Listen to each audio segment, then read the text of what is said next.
찬미하더니 다 같이 다 없애도 그 나라에 크게 충견이 들어 그가 비로소 궁핍한지라. 아멘. 하나님 한 번도 나를 이라는 복음성가가 있죠. 하나님 한 번도 나를 실망시킨 적 없으시고 언제나 공평과 은혜로 나를 지키셨네. 이 복음성가 가사입니다. 내 너를 떠나지 않으리라. 내 너를 버리지 않으리라. 이 복음성가 가사를 찬양할 때마다 정말 마음에 감동을 받습니다. 저는 아침에 교회 출근할 때마다 하나님 한 번도 나를 이 찬양을 혼자서 찬양하면서 하루 일과를 시작을 합니다. 여러분 정말 우리 하나님은 한 번도 여기 있는 저와 여러분을 실망시킨 적이 없어요. 우리가 하나님께 실망을 드리면 드렸지 한 번도 하나님은 우리 실망과 좌절과 아픔을 준 적이 없어요. 언제나 공평과 은혜로 나를 지키셨네. 정말 하나님은 공평하게 정말 따뜻한 은혜로 우리의 삶을 지키시고 인도해 주셨어요. 내 너를 떠나지 아니하리라. 내 너를 버리지 아니하리라. 약속하셨던 주님, 이 하나님 한 번도 나를 이 찬양이 너무 귀한 거예요. 사람들은 이 사람이 돈이 많아 보이고 권력이 있으면은 바싹 따라갑니다. 그러다가 이 사람이 사업에 실패하고 재산이 다 날아가면은 매장하게 등을 돌려서 이 사람을 버려버려요. 떠나갑니다. 근데 우리 하나님은 너무 감사한 게 제가 여러분이 돈이 많든 가난하든 건강하든 병들었든 우리가 어떤 자리, 어떤 환경이 있든지 하나님은 우리를 떠나지 않고 우리를 버리지 않습니다. 한결같이 우리의 삶 속에서 내 앞에서 어떤 때는 내 뒤에서 우리의 삶을 인도하시는 참 좋으신 하나님이십니다. 지난주에 이 본문 가지고 아들의 모습을 가지고 어리석은 마음이라는 제목으로 말씀을 나눴고 오늘은 똑같은 본문을 가지고 오늘 아버지의 관점에서 깊고 넓고 깊은 마음이라는 제목으로 아버지의 마음, 하나님의 마음을 함께 말씀을 통해 나누려고 합니다. 여러분 마태복음 7장 11절 보면은 이런 말씀이 있어요. 마태복음 7장 11절 보면은 너희가 악한 자라로 좋은 것으로 자식에게 줄 줄 알고는 하늘에 계신 너희 아버지께서 구하는 자에게 좋은 것으로 주시지 않겠느냐. 아버지, 어머니, 부모는 자식에게 좋은 것을 주기 원하는 것이 부모의 마음이에요. 저도 예전에 어디 구역예배나 이게 대신만 갔을 때 이게 교인들이 빵이나 음료수 주면은 그 기쁨으로 다 받아와요. 결혼하기 전에는 총각 때는 안 갖고 왔거든요. 교인들이 저도 됐습니다 하고 안 갖고 왔는데 결혼하고 난 다음에는 교인들이 먹을 거 있거든요. 할렐루야 하고 다 받아와요. 가방에 다 넣어와요. 왜 그럴까요? 제가 먹으려고요? 아니에요. 우리 애들 주려고. 교인들이 가끔가나 빵이나 음료수 막 주면은 다 갖고 와서 나는 안 먹어도 우리 애들 줘요. 그 애들이 앉아서 오물오물 먹고 있는 거 보면은 행복한 거예요. 마치 토끼 새끼가 앉아서 뭐 먹는 것 같이 이뻐요. 이 부모의 마음이죠. 오늘 마태복음 7장 11절에 너희 아버지께서 구하는 자에게 좋은 것으로 주시지 않겠느냐. 여러분 한번 가만히 한번 여러분의 삶을 돌아볼까요? 또 저도 저의 삶을 돌아보면은 정말 우리 아버지 하나님께서 저와 여러분 우리 모두가 필요할 때마다 좋은 것으로 키워주셨어요. 그 우리가 감사하셔야 돼요. 오늘 본문에도 보면요. 오늘 본문에도 보면요. 아버지가 아들에게 가장 귀한 것, 가장 소중한 것을 아낌없이 아들에게 주죠. 오늘 본문 누가복음 15장 12절 마지막에 뭐라고 기록되어 있습니까? 누가복음 15장 12절 마지막 아버지가 그 살림을 각각 나누어 주었더니 이 살림이 뭐예요? 아버지가 평생 땀 흘려서 모은 돈이죠. 이 아버지에게 있어서 이 돈은 그 무엇과 바꿀 수 없는 가장 귀한 거예요. 내가 허리 한번 펴보지 못하고 번 돈이고 아버지 입장에서 땀 흘리고 제대로 먹을 거 못 먹고 쉬지도 못하고 정말 애써서 모은 정말 피땀과 같은 돈이에요. 아버지에게 있어서 이 돈은 정말 보배롭고 생명보다 더 귀한 거예요. 그런데 지금 오늘 아버지가 아들놈이 좀 버르장머리 없이 돈을 달라고 요구했지만은 아버지라는 이유 때문에 아무 말 하지 않고 그 귀하고 그 소중한 평생을 힘들게 모은 돈을 큰아들, 작은아들한테 그냥 나눠줍니다. 가장 좋은 것을 아낌없이 주는 아버지. 오늘 누가복음 15장 12절에서 기록되어 있는 하나님은 어떤 하나님일까요? 가장 좋은 것을 아낌없이 대가를 받아지 않고 주시는 하나님이십니다. 여러분, 오늘 본문을 보면서 아버지의 마음, 아들의 마음이 극과 극이에요. 아버지 입장에서 아들이 아버지 돈을 주세요. 돈이 필요하니까 돈을 달라고 한 거죠. 아버지 입장에서 그래 내 자식이 돈이 필요하니까 아버지는 정말 따뜻한 마음으로 아들에게 필요한 것을 그냥 준 거예요.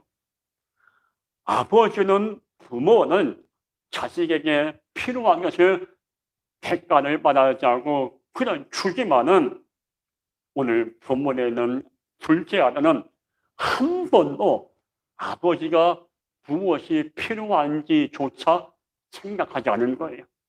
다시 한번 정리해 볼까요?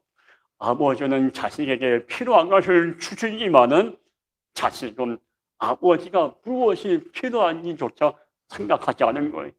이 아버지의 마음과 아들의 마음이 다른 거예요. 우리가 어떻습니까? 솔직히 저도 마찬가지예요. 하나님, 나 건강이 필요합니다. 돈이 필요합니다. 나 좋은 대학 가야 하니까 직장이 필요합니다.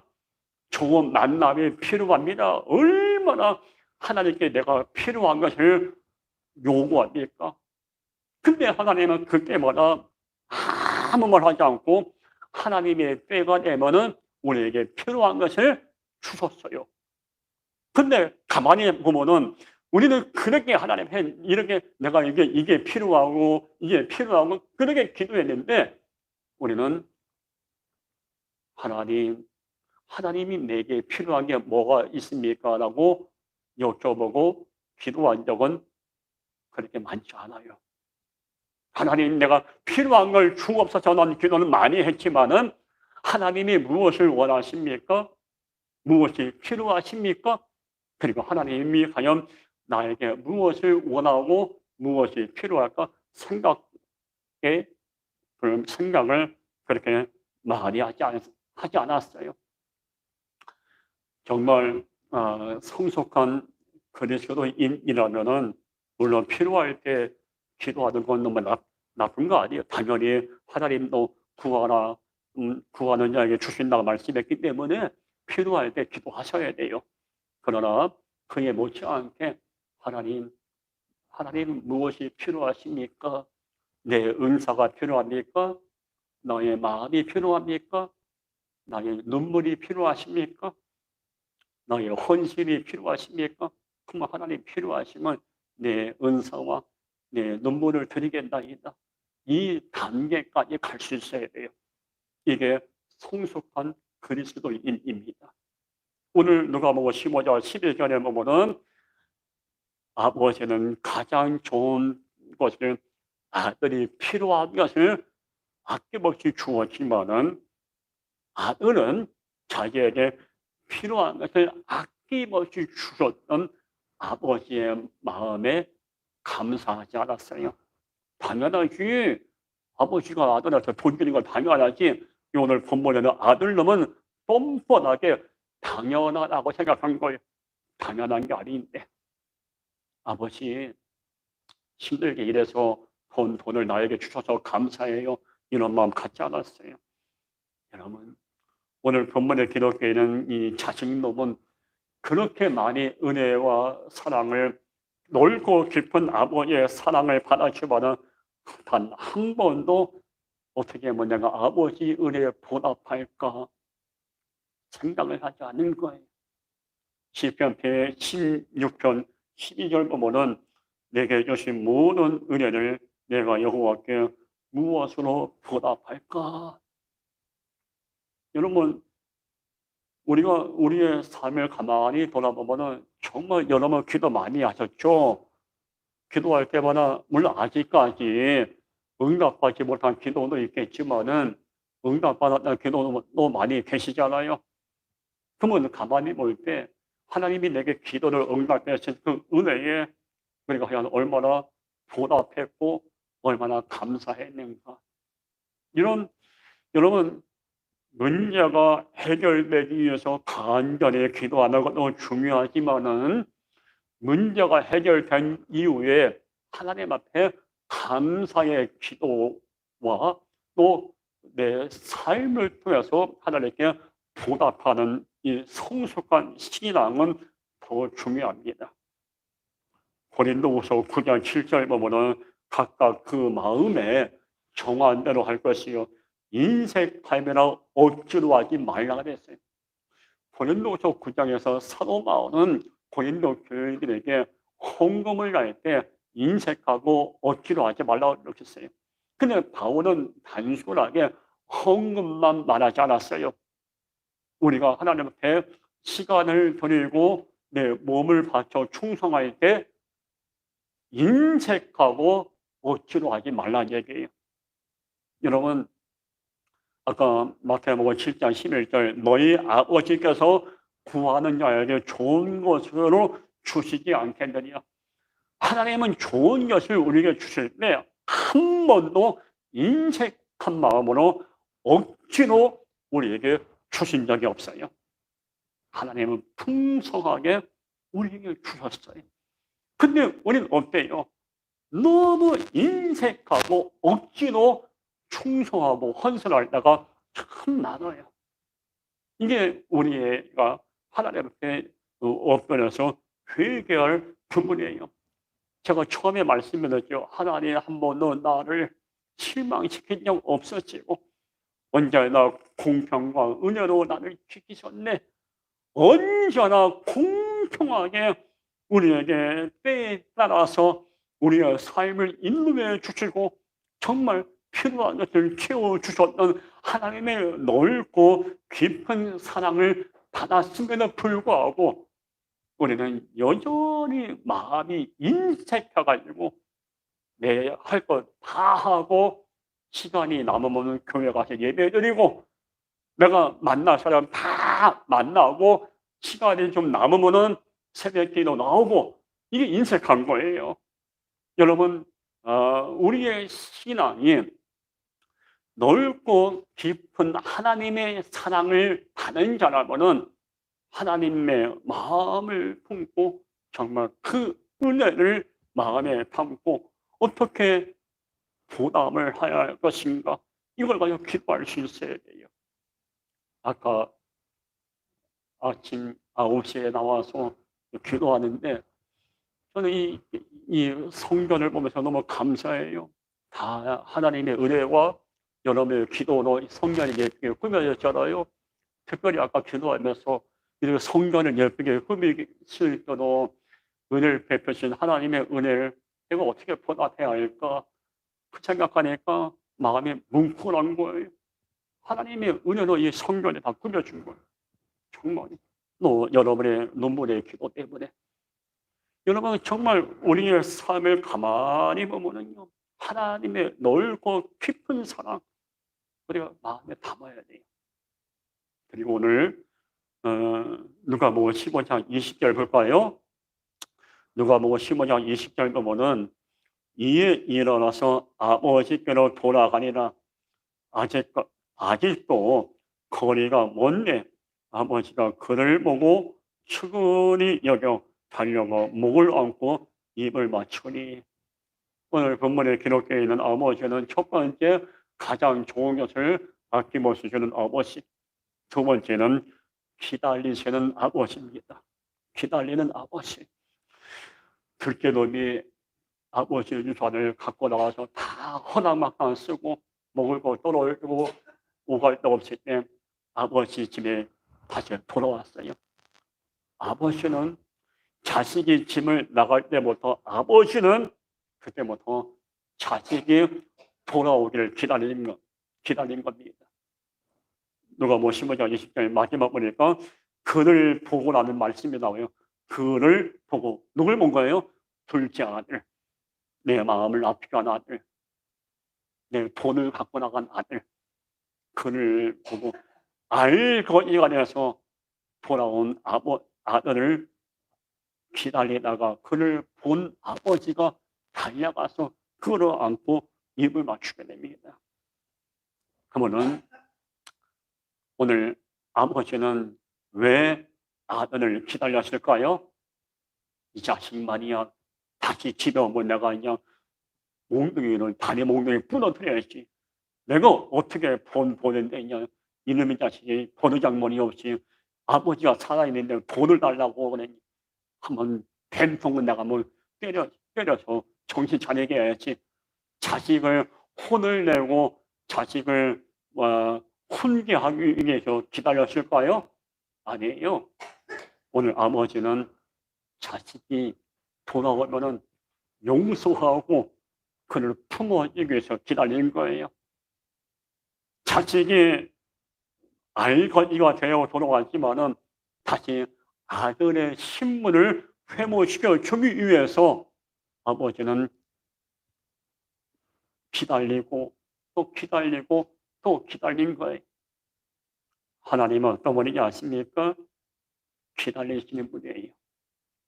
잘못된 삶, 잘못된 인생의 방향을 다 내려놓고 정리하고 돌아오기 원하시는 분이 바로 하나님이십니다. 우리 말씀 한번 다 같이 찾아보겠습니다. 이사야 55장 7절. 이사야 55장 7절. 이사야 55장 7절.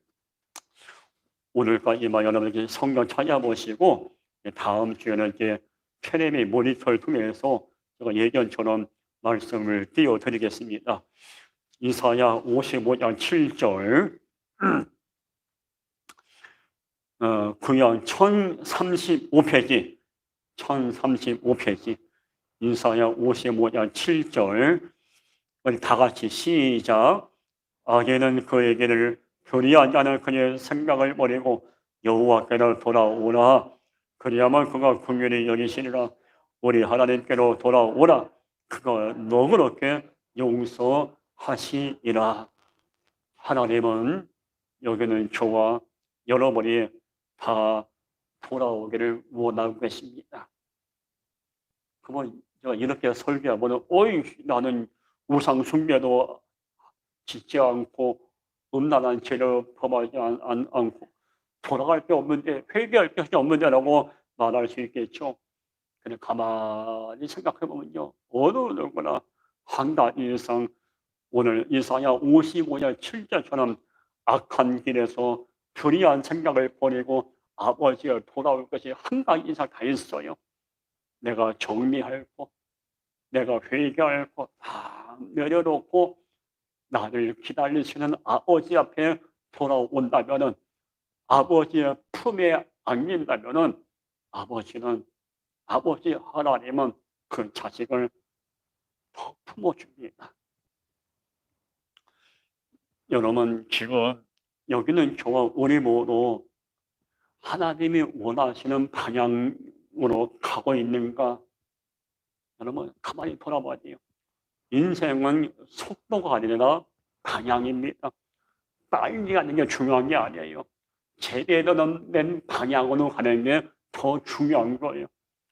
만약에 여기는 제가 못 살아서 급한 마음으로 뭔가 쉽게 말씀을 해보면 빨리 이 자리에는 빨리 성론을 자리 채우고 건물로 더 크게 짓고 급한 마음으로 빨리라는 이 급한 마음으로 속도를 앞세워서 목회를 한다면은 하나님 마음 아프실 거예요. 속도가 중요한 게 아니라 방향이 중요합니다. 못 살아서 올바른 방향으로 가느냐가 매우 중요하고, 여러분은 그리스도의 성도예요.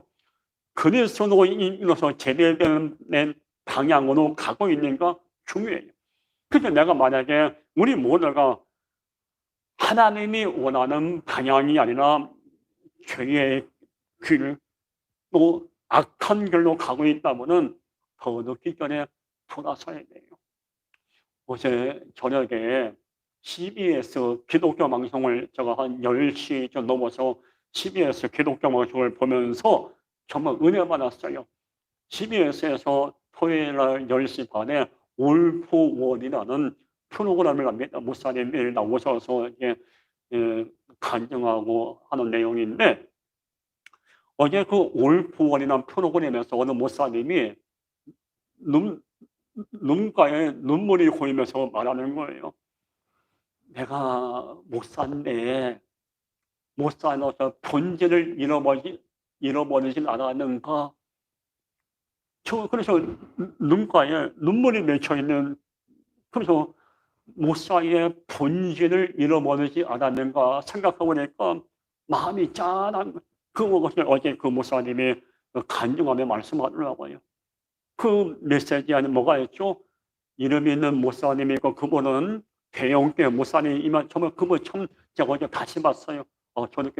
저는 순수한 면이 있구나. 그러니까 하나님께서 저에게 쓰시구나. 아마 그 목사님은 큰 교회, 대형교회 이름이 있는 목사님, 기독교 방송에 나오는 유명인세가 있는 목사라 보니까 본인도 본의 아니게 은근히 목에도 이렇게 힘을 실는지 모르고 어깨에 힘을 들고 교만했고 예전에 갖고 있던 초심을 잃어버리지 않았는가. 그러나 그분이 가만히 보니까 본인이 잘못된 방향, 처음에 목회 전도사 때 가졌던 초심을 잃어버리고 교만의 방향으로 틀어있는 자신의 모습을 발견한 것 같아요. 그러니까 어제 그 말씀을 하시더라고요. 여러분, 우리가 정말 이 험하고 문제 많은 이 세상 살아가면서 우리가 조금만 영적으로 방심하면은 우리는 방향을 잃어버리고 오늘 들지 않을처럼 아버지 집을 떠나서 저 밖에 악한 세상에서 몸으로 마음으로 죄를 범할 수 있는 가능성이 많아요.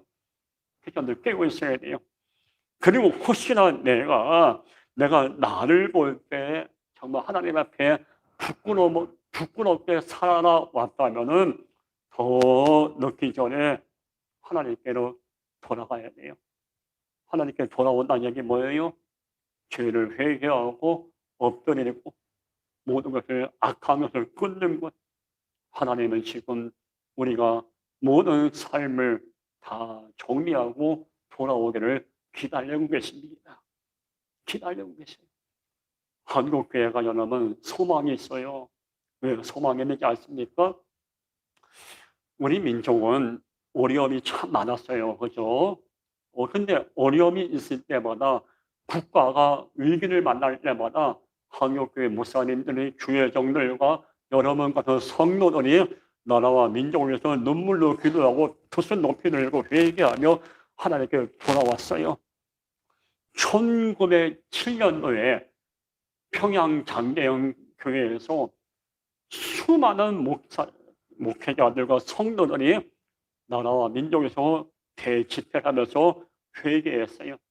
길선교 장로님을 시작해서 모든 백성이 두 손 높이 들고 내가 잘못하였나이다. 하나님 앞에 얼마나 서지 못하였나이다. 두 손 놓고 막 회개하고 눈물로 회개했어요. 그때 1907년 장례연 교회에 성령이 떨어져서 그 성령의 불이 전국으로 퍼졌어요. 그래서 전국에 복음이 전파되게 됩니다. 그러다가 1950년 6.25가 터지죠. 6.25로 말미암아 우리나라가 공산국가가 될 수밖에 없었죠.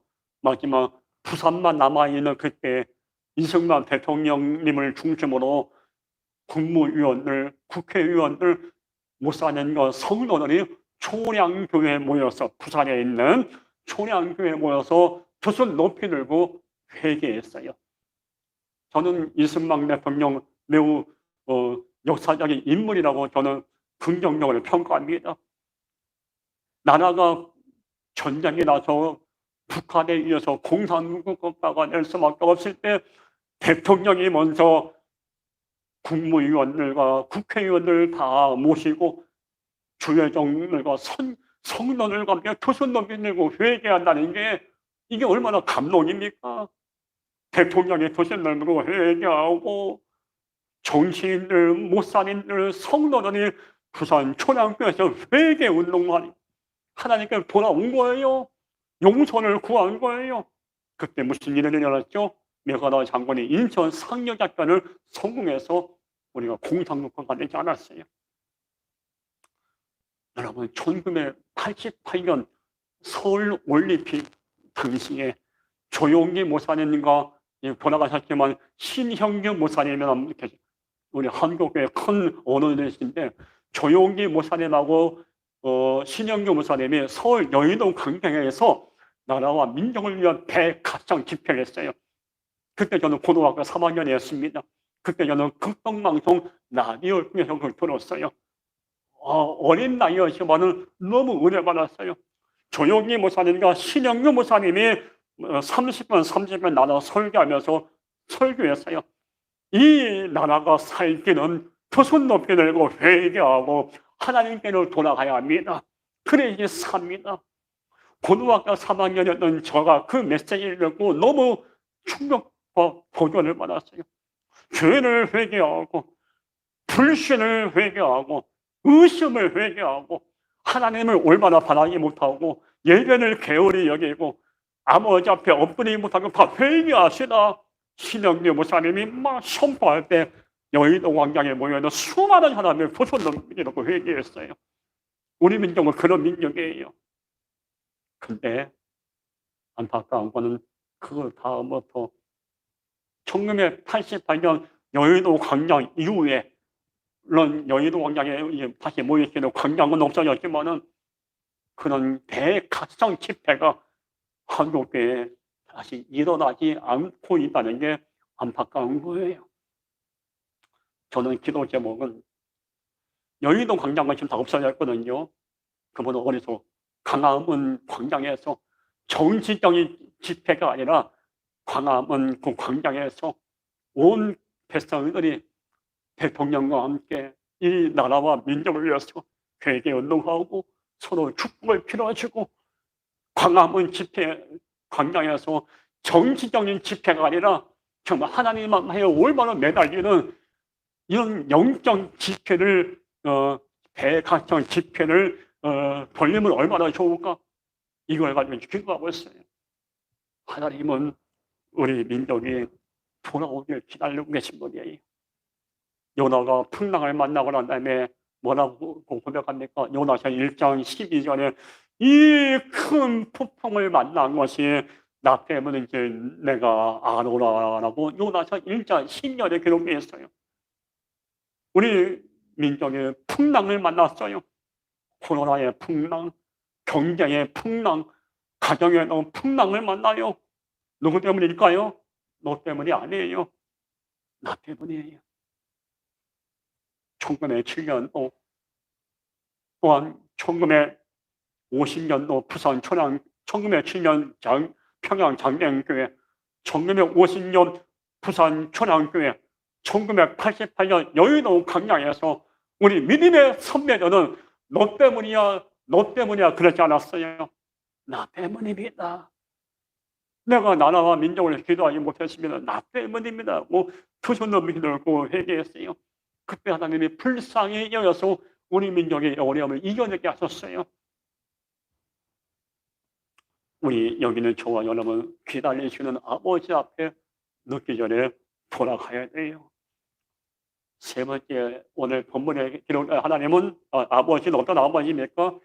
다시 기회를 주시는 아버지예요. 다시 기회를 주시는 아버지. 누가복음 15장 22절 누가복음 15장 22절 아버지는 종들에게 이르되 제일 좋은 옷을 내어다가 입히고 손에 가라지를 끼우고 발에 신을 신겨라. 아들이 돌아올 때 아버지는 제일 좋은 옷을 자식에게 입혀줬어요. 한 번에 혼내지 않고 책망하지 않고 제일 좋은 옷을 입혀줬어요. 아버지가 자식에게 제일 좋은 옷을 입혔다는 얘기 뭡니까? 아들의 신분을 다시 회복시켜준 거예요. 잠깐 너는 내 마음을 아프게 했지만 그래도 넌 내 아들이다. 냄새나고 누추한 아들의 그 옷을 거지 같은 옷을 아버지는 다 벗겨버리고 목욕시키고 새 옷을 입힌 거예요. 뭐예요? 둘째 아들이 우리 집에서 다시 인생을 시작할 수 있는 기회를 준 거예요. 아버지는 하나님은 다시 우리에게 시작할 수 있는 기회를 주시는 분이에요. 여러분, 제가 요번에 기도하면서 너무 감사해서 글을 메모했는데 주부 앞에 잠깐 볼까요? 주부 앞에 신뢰하며 사랑합니다 볼까요? 주부 이 맨 앞에 제가 좀 읽어드릴게요.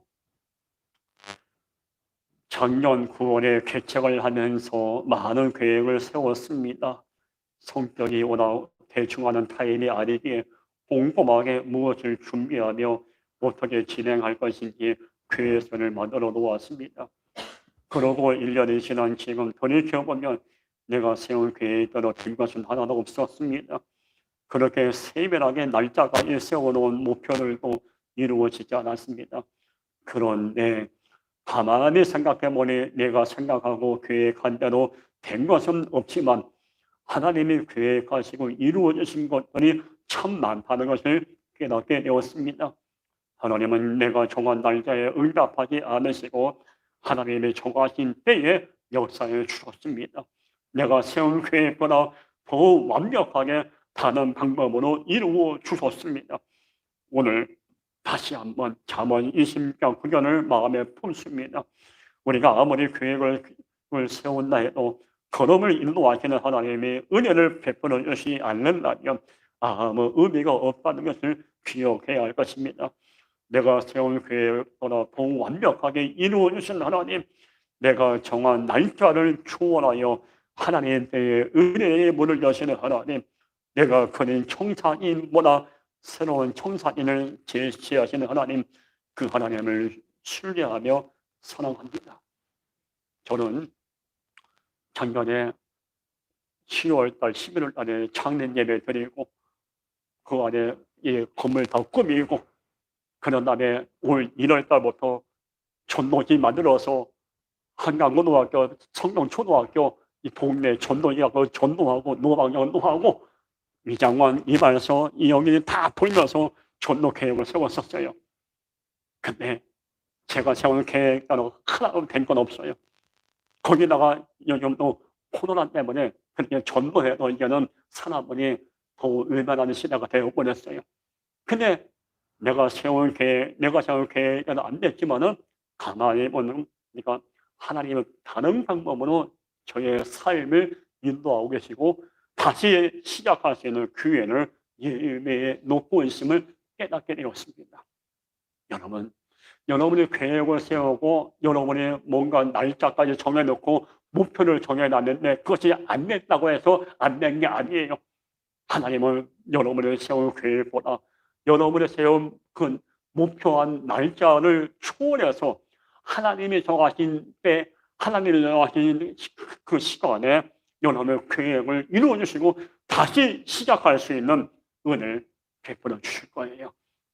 다시 기회를 주시는 하나님의 은혜가 여러분과 함께하기를 바라겠습니다. 기도하겠습니다. 하나님 아버지, 오늘 누가